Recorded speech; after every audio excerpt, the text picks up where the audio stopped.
Hello everyone, welcome to another quick video. Today I'll show you how to change the Windows switch. So with a plastic tool like this, put it here on the front, goes up like this. The switch has here plug, unplug it, put a new switch,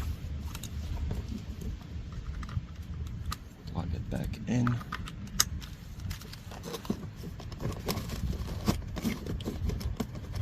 start from here. I hope this video helps. Don't forget to subscribe for more videos and see you on the next one.